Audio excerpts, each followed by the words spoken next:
Thank you, Member. The question remains whether there are any statements, and the call is to the member for Trobe.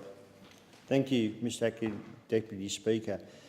I also stand to support the Prime Minister's statement in regard to national security, and he started right off by saying to keep people safe, to ensure security measures at home and abroad are directed against terrorism and not religion. Work to ensure Australians live normally, because a terrorist goal is to scare us out of being ourselves. And I'd like to first of all, and I've already said this in the House once, but again my thoughts are very much with the Victorian Police Force and the Australian Federal Police.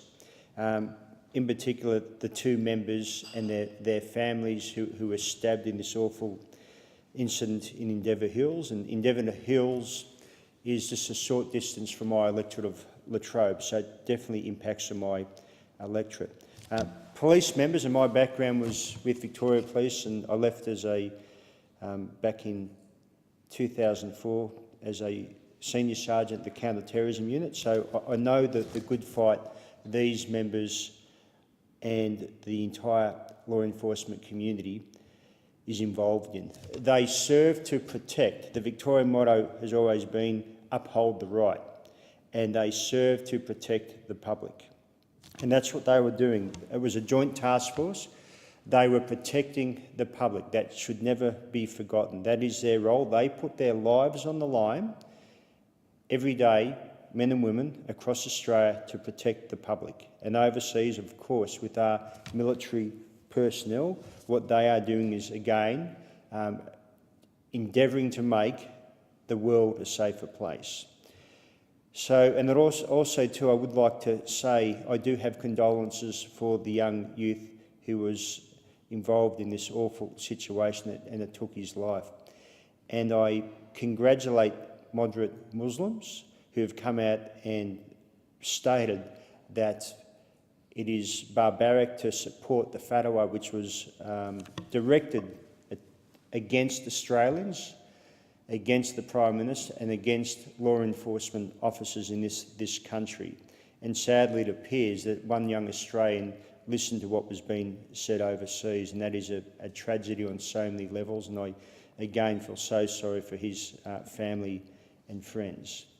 I do actually have people believe, some in my electorate, that this is all just a hype by the government and also by the police. Well, and that's even after the events which have sadly taken place. But if you just look at what's happening around the world, when you're having at least 60 Australians have decided to travel overseas and fight in the war for the so-called Islamic State terrorists across Iraq and Syria, and back home they're supported by another 100. So 60 Australians have gone overseas. We already know a number have been killed, including in suicide bombing. So if they're prepared to go overseas and lose their life in the battle overseas, that's what the law enforcement agency is up against. If they're prepared to do that overseas, well, they obviously can be prepared to lose their own lives here back in Australia. And there's at least been 20 Australian citizens have returned to Australia from fighting with the Islamic State terrorists, and I call them terrorists. That's what they are. They do the most barbaric acts to other human beings, including beheadings, as we've heard from other members in this chamber, rapes. They are there to cause fear, and that's what they are trying to do. 60 Australians have had their passports cancelled, trying to go and fight with this group in Iraq and Syria, and that is the right action to take. They call themselves foreign fighters, but their actions are no more than getting involved of an organisation, if I can call the Islamic State terrorists that, to kill others and use every measure they can to take control of Syria and Iraq, and this fight will only spread. We've had in the past potential attacks in Australia, and again the Joint Task Force, the law enforcement agencies right across Australia have done a fantastic job, and they keep on doing that. Also, too, I'd also like to acknowledge the opposition here, and in particular opposition leader, and I heard some great speeches before. There is bipartisan support for this. Everyone is working to make Australia a safer place. There's big counter-terrorism laws soon will be introduced, and a lot of those, I won't go into detail because they're before the House. I have been a very strong advocate of changes for preventative detention, and that is something I will continue to support, to give the police the tools they need to fight terrorism. There's another issue which I have raised in this House a number of times before, even back going to the days of my maiden speech in Parliament in 2004. And what concerns me is we do not have a national database to collect vital information. And the CrimTrack database is a Commonwealth national database used to store selected information including fingerprints, DNA profiles, details of sex offenders and criminal histories. CrimTrack has been hampered by the failure of relevant authorities to allow the consolidation of data relating to explosives, chemical purchases, ammonium nitrate fertilisers, which are otherwise known as high consequence dangerous goods. The situation people need to be aware of, that the police, for example, would have already done a check on a person who's wishing to buy explosives. So we're not talking about breaching civil liberties, but that information is stored within state departments and the territories around this country, including those who are undertaking pilot training. As we saw in September 11, pilot training was used in terrorist attacks. This information needs to be dragged out of the departments and made available to police.